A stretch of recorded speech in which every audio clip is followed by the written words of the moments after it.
Good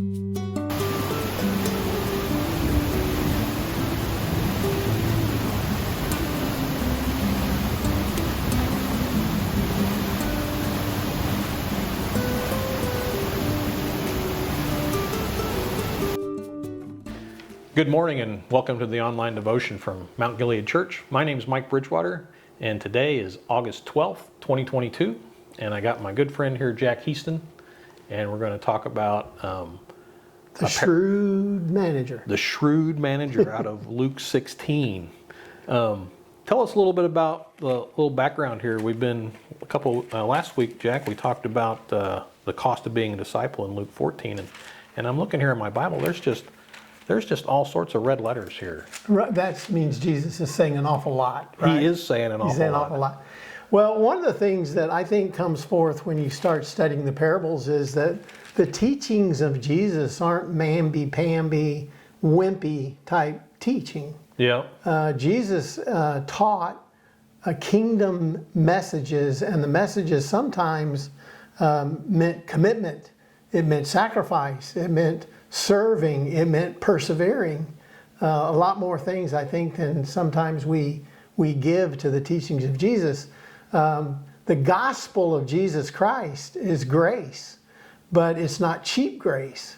Right. It is. We can't change the way the gospel is presented by Jesus Christ. And so, what's happening here is, wow, Jesus is getting serious about the question of where are you going? Where are you headed? Where are you headed? Yeah, there's Luke 15, the lost sheep, the lost coin, and the lost son. And then immediately after the lost son, he tells this parable about this shrewd manager, which has some very interesting characteristics in this parable. I know when I first started studying the Bible, I read this parable and I just couldn't make heads or tails out of it because it seemed like bad behavior was being condoned. Mm-hmm.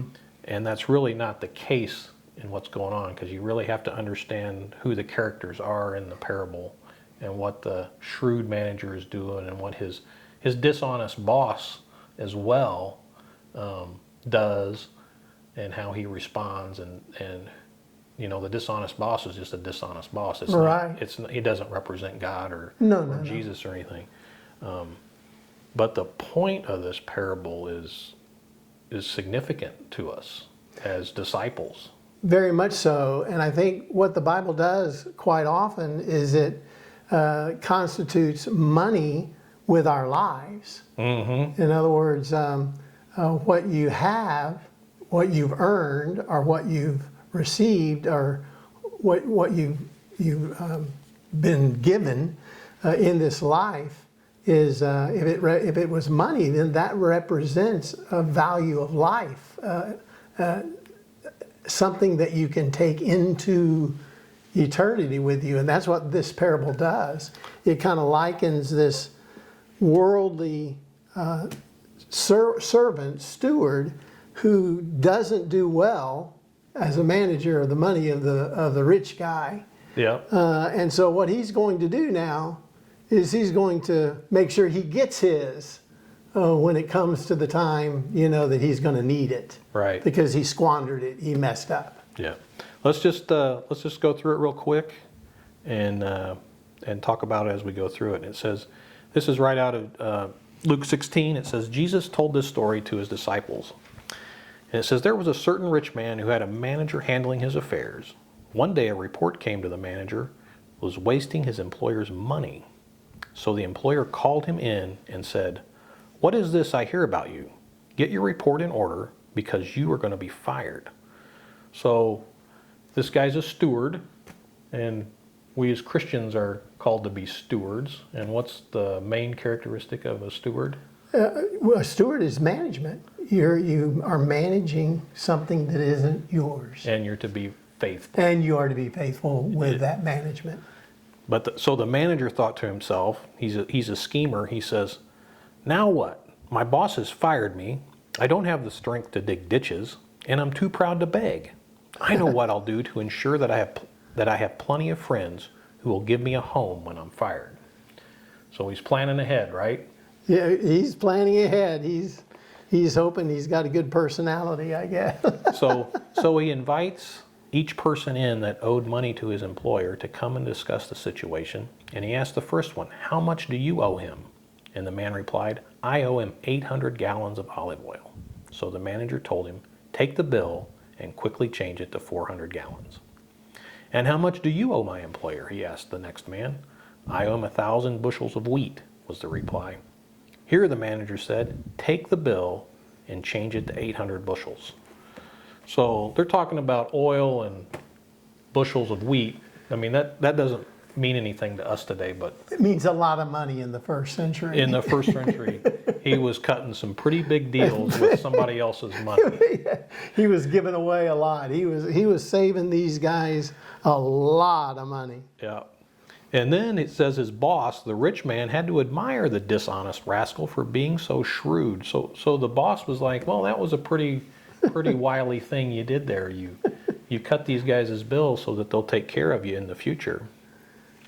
And then Jesus says this.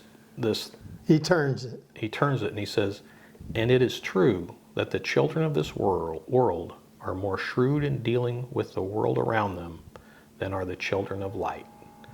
In verse 9, here's the lesson. Use your worldly resources to benefit others and make friends. Then, when your possessions are gone, they will welcome you to an eternal home. Yeah, and I think that goes to a character. It's a character issue. Not being shrewd and trying to give you a little money, Mike, so when I get to heaven, you'll be there, you'll give me a little of your heavenly money. Yeah. But I think it's become the type of person that thinks more of the person, the individual, the friend, than you do about the holding, about the money, about the oil, or about the wheat, or about whatever you might have, and bless someone's life. Right. Yeah, I mean, some prayer requests could actually be answered with the pocketbook. It very, very Right. well could. Yeah. And I think that's probably one of the better ways to do it. Sometimes our giving doesn't have a face to it. Yeah. You just write a check for something or some person you've been told about. But I think it gets real when someone in your church family has something happen. You know them, you know it's legitimate, you know that they did everything they could not to have that thing come into their life.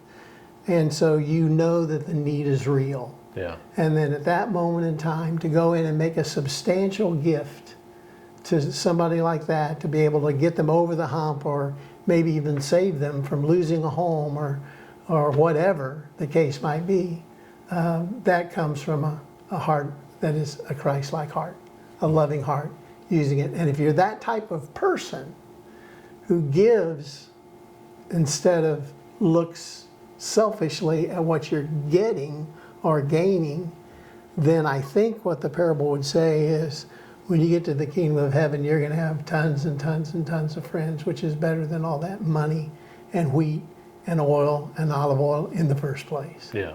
Yeah. He goes on to say, if you are faithful in little things, you'll be faithful in large ones. But if you are dishonest in little things, you won't be honest with greater responsibilities. And if you're untrustworthy about worldly wealth, who will trust you with true riches in heaven? And if you are not faithful with other people's things, why should you be trusted with things of your own? And are those rhetorical questions? Is that what that's called? They have an obvious answer to them. Yeah, because I think as we get to it here in verse 14, he says, no one can serve two masters, for you will hate one and love the other. You will be devoted to one and despise the other. You cannot serve God and be enslaved to money. And then verse 14, the Pharisees, who dearly loved their money, heard all of this and scoffed at him. And they said, you are those who... And then Jesus has a lot to say to them. Yeah. Because he sees into their heart as well. Right. But obviously, who he was talking to, I believe, from that parable was mainly to those Pharisees Yeah. who were listening. And one of their problems was they would sell out the Lord Jesus Christ himself for money. Right. Oops, I guess that did happen, didn't it? It did. So, So, the point is we need to use, especially here in the United States, we have tremendous available resources at our fingertips that we need to use wisely. We need to be faithful with it as a faithful steward. And we need to use those things to benefit others. That would be a good test to ask yourself anytime you're making a purchase, I guess, or doing something. Is this benefiting somebody else? Am I doing this for myself? Or is this helping somebody? right, right. And that's laying up treasures in heaven. That's storing up treasures in heaven. And you said to me earlier, where the heart is, that's where the treasure is. Where the treasure is, the heart will follow. Yeah. And so I think it should become more of a part of our nature and our character, which is the nature and the character of Jesus Christ, which was to give his all for us. And as we become givers instead of takers or receivers, I think we then become more like our master, and then we become more of the disciples that Jesus is calling us to be. Yeah. Yeah, I heard it said that what you spend, you lose. What you save, you leave for others. But what you give, you keep forever. There you go. So, Good saying. That's a good saying for a reason. yeah. Hey, thanks for joining us today. Hope you have a great rest of your Friday. Hope to see you here on Sunday at 9 o'clock or 10:30. Jeff's going to be starting a new series called What's on Your Mind. So it's going to be really good out of Philippians chapter 4. Thanks for joining. We'll see you next week. Bye-bye.